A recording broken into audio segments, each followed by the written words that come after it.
Okay, 23, cone with height 12 feet, radius 4, pointing downwards. Okay, so this is like the one we did in class. So it's 12 feet deep. This is my 0 for my axis. My x-axis comes down like that. Okay, we got water. It's filled with water to 9 feet. Okay, so that would be 3 feet. And what do we do? Find the work required to pump the water over the top. And we know that 62.4 pounds per cubic foot. That's water. Or the force on the water. So we want to pump this out.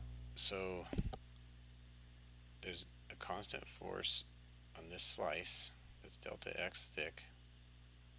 Okay. So what is the force on that slice?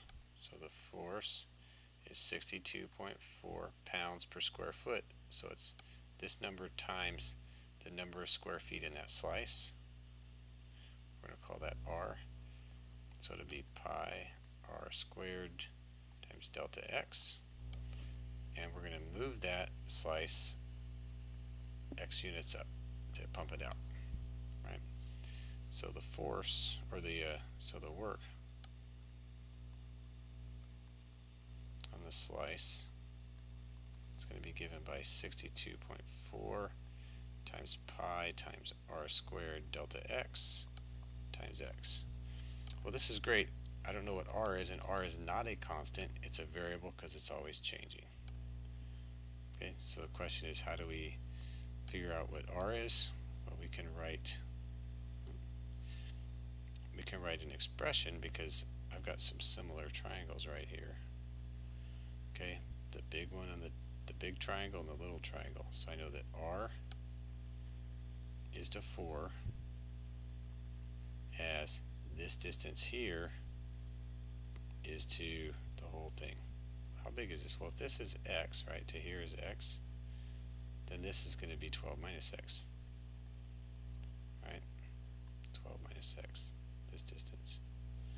Okay, so the little side is to the little side as the longer side is to the longer side. 12 minus x is to 12. Okay, so r would be 4 over 12 times 12 minus x, or 1/3 times 12 minus x. Okay, so the work on the slice is this. So if I add up the work done for all of the slices, the total work is going to be the integral from, this is where it starts at 3 all the way down to 12. Right, the highest slice is 3 from the origin all the way down to 12 of 62.4 times pi times r squared, 1/3 times 12 minus x squared times x, dx. So if we factor or pull out all the constants, it's 62.4 pi.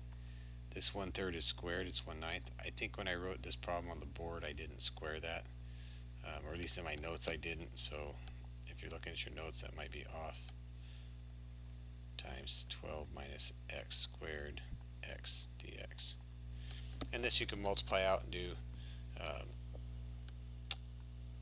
by hand, and if you do that you end up getting 27,788 foot-pounds. Okay, I hope these help. Hope this one helps for sure, but let me know if you have any questions in class. Thanks.